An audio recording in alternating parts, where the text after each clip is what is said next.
Dahil alam ko, di na magiging tayo. Alam mo,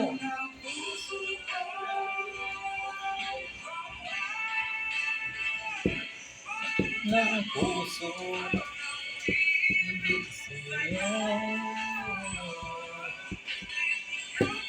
Tawan-tawa ko dito pag pinapatagpil ko doon sa bahay. Siyempre malakas yung makakasabay ka talaga ng sigaw. Sabi yung pamangkin ko lalabas, sabi, nagwawala na naman yung dito ko doon.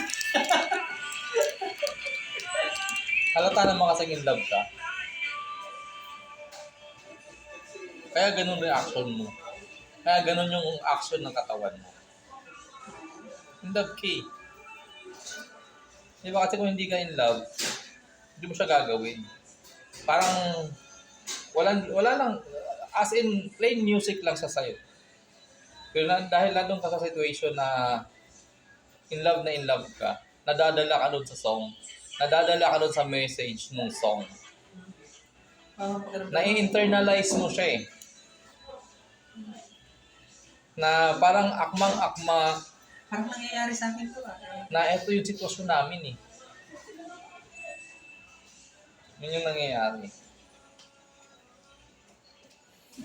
Minahal ko siguro siya pero... Minahal mo siya pero hindi mo sinabi sa kanya na mahal mo siya. Nanatili lang kayo doon sa situation na relationship niyo.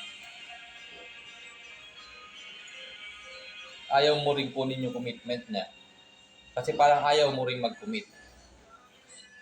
Sabi ko nga, parang you're just enjoying what is happening right now. Ayaw kasi ng ano. Kasi nakikita mo rin kasi na mali eh. Kaya ayaw Kasi mo hindi mali yun. kaya ayaw mo mag-commit. Kaya ayaw mo magsabi sa kanya na mahal kita. Kasi nakikita mong eto yung magiging ending talaga. Napupursay mo na eh. Kaya you are just enjoying kung ano yung meron kayo nung time na yun. Diba?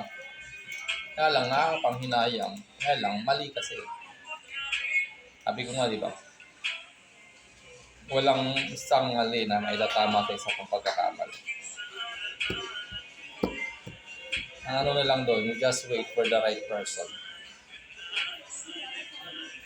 Sabi mo nga, ang isa sa pamantayan mo lang is tanggap ka kung sino ka, kung ano ka.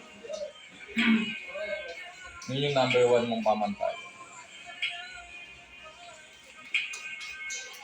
Ay para lamang sa'yo, ang buhay ay hindi sapat.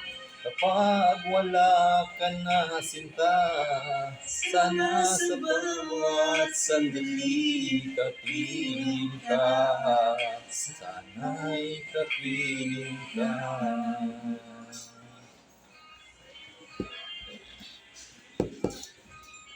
Pero hanggang ngayon, hindi ka pa rin naman nakamove on. In love ka pa rin. Kaya lang, inaano mo yung sarili mo. Siya, pwede pa naman ballpen. Surapan ko ng oras mo. In love ka pa rin eh. Kaya lang, pinipigilan mo na siya. Kasi alam mo na na ano eh. Alam mo na ito na yung totoong sitwasyon.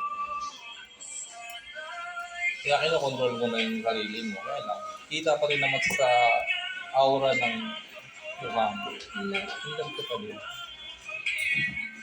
At hanggang ngayon, umaasa ka pa rin na one day, mag-e-effort siya na mag-chat sa'yo or puntahan ka. Hoping ka pa rin naman. Pumunta yun sa bahay, baka ang gate pala. Dalihan mo ng tao. Kaya nga, makagat na naman yung labi mo.